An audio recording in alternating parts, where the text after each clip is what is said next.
amahoro mu byaha niko Uwiteka avuga.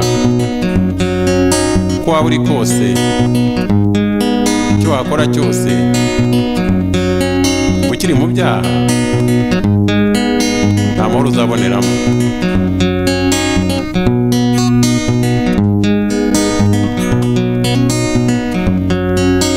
Ubwo utunze byinshi ukabura umukira, ariko mu byo utunze ubuzemwo amahoro.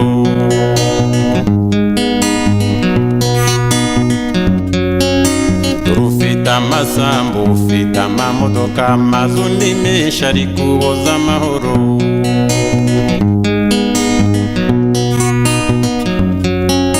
Ufite umugore mwiza urambara uko ushatse, ukarya ibyo ushaka, ariko ntabwo ujya unyurwa. Ufite umugabo mwiza urambara uko ushatse, ukarya ibyo ushaka, ariko ntabwo ujya unyurwa. Ubwo utunze byinshi uri ndushye muzi n'ingwino, usanga umwami Yesu akuruhure. Ubwo utunze byinshi uri ndushye muzi n'ingwino, usanga umwami Yesu akuruhure.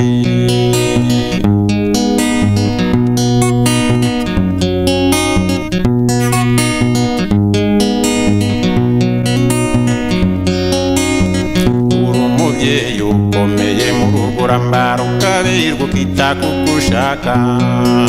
Icyo ushatse urakibona, ushatse ukamubona, ariko iby'umutima wawe bizwi n'Imana.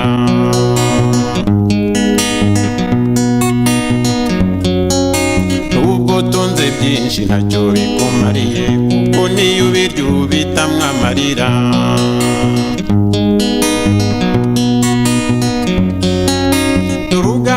Abapfumu bakakurya ibyawe, bakubeshya amahoro nabo batagira.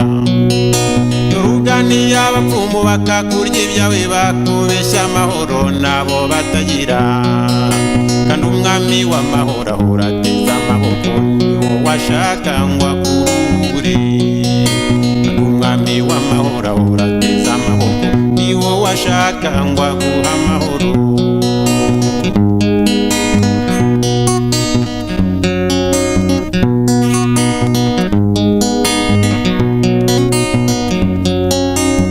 Nawe nkubwira uri ndushye mu zindi, bya hano mu isi birakugoye.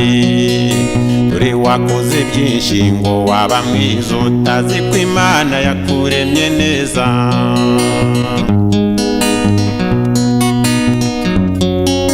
Ufata inzara zawe uzihindura amabaro, umusatsi wawe uhindura ubwoya.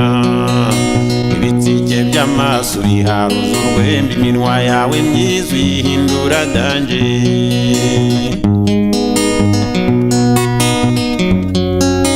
Amatwi yari meza wongeraho ayandi, imyenda ya kigabo uyihindura iyawe.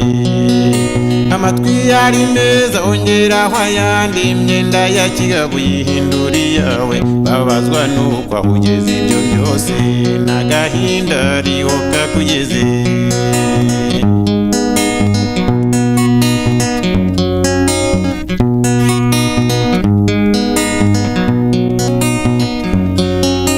Mba nawe nkubwire dore ubuze amahoro, ifaranga ryawe rizwi n'amaraya. Urahitwa mu kabari niho nawe yawe, umushahara wawe ugemura wose.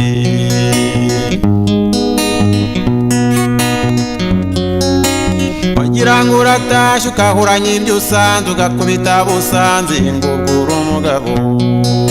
Wagira ngo uratashye ukahuranya ibyo usanze, ugakubita abo usanze ngo ugure umugabo. Gacya mu gitondo ukareba ibyo wakoze, bikakuyobera ugapfunyika ikimwaro. Gacya mu gitondo ukareba ibyo wakoze, bikakuyobera ugapfunyika ikimwaro.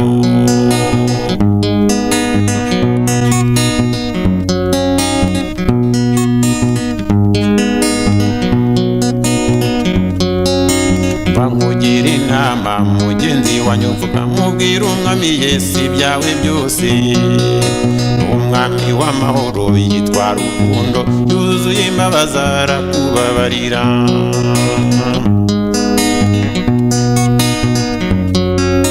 naho ubundi nkubwire mugenzi wanjye nta mahoro mu byaha niko Imana ivuga naho ubundi nkubwire mugenzi wanjye nta mahoro mu byaha niko Imana ivuga